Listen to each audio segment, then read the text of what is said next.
Americans are waking up to a sharp change in the political landscape. The Republican Donald Trump has won the 2024 U.S. presidential election.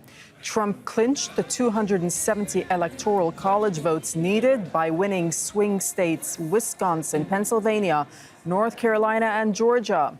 Well, no matter the result of the three remaining battleground states, he'll return to the White House 4 years after he was voted out.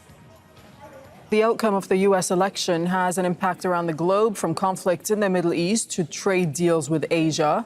The Israeli Prime Minister Benjamin Netanyahu has congratulated Donald Trump on what he calls his historic White House return, and he's reaffirmed a strong U.S.-Israel alliance. Qatar's Emir, Sheikh Tamim bin Hamad Thani, expressed desire to strengthen strategic partnerships.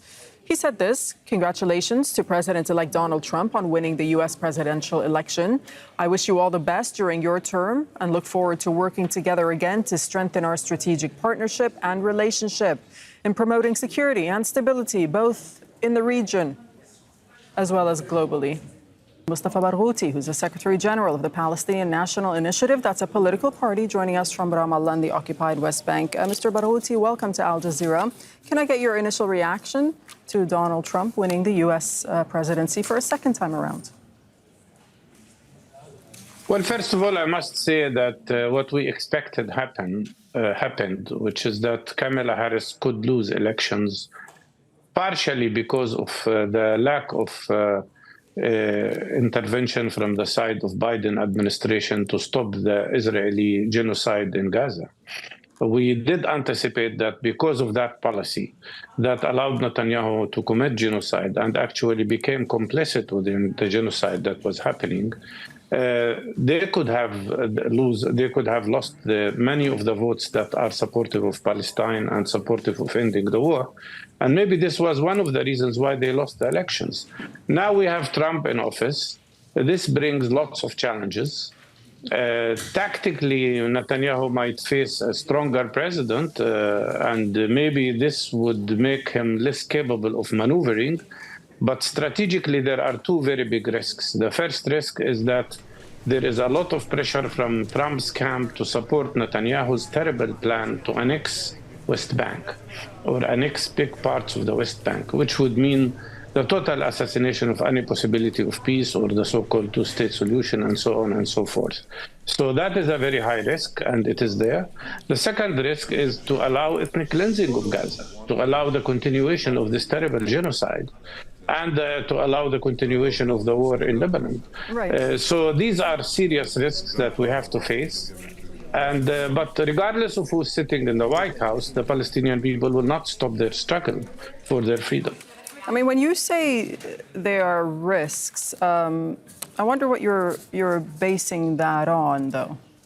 What makes you say that? Well, we've witnessed before how Mr. Trump responded to the support of Sheldon Adelson by moving the American embassy to Jerusalem and then canceling practically the presence of an American consulate in East Jerusalem. And now lots of supporters of Trump were demanding that he would allow the annexation of big parts of the West Bank, maybe Area C of the West Bank.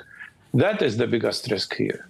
And we know that the wife of Sheldon Adelson has been giving lots of support to Trump's campaign, and that there are many, many extreme hawks in the Trump's crowd that are absolutely and totally supportive of these fascist governments, government and fascist parties in Israel. At the same time, though, Mr. Barghouti, let me ask you this. I mean, Trump has said that he wants to stop all wars. So do you think that he will take steps to rein in Israel as it continues to wage its war on Gaza and now Lebanon? I know that, and I know that Trump wants to stop the war in Ukraine and wants to stop the war in the Middle East because he wants to concentrate on China. That's very clear. And that's where why I mentioned that Netanyahu will face very serious tactical problem here, because if Trump tells him you have to stop this war, he will have to stop this war. He cannot play games with Trump. So maybe tactically that will provide an opportunity at least to stop the bloodshed that is happening. But the strategic risks are there, and they are very serious.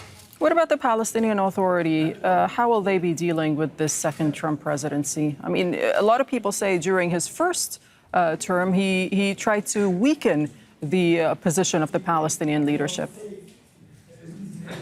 I think that will continue. And the Palestinian leadership is weakening itself because of lack of Palestinian internal unity.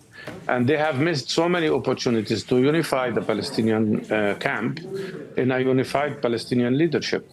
They have to understand that whether it's Biden or Trump or Harris in the White House, the most important thing is that Palestinians are together, are unified, are capable of defending their rights, and are capable of standing up to the Israeli atrocities. The biggest problem that the Palestinian Authority has was that it canceled free democratic elections in 2021, which could have prevented this war that we are in now.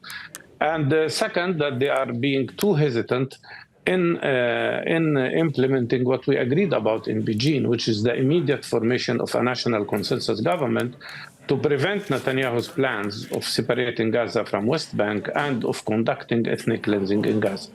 Okay, Dr. Mustafa Barghouti, thank you so much for joining us from Ramallah. Make sure to subscribe to our channel to get latest news from Al Jazeera.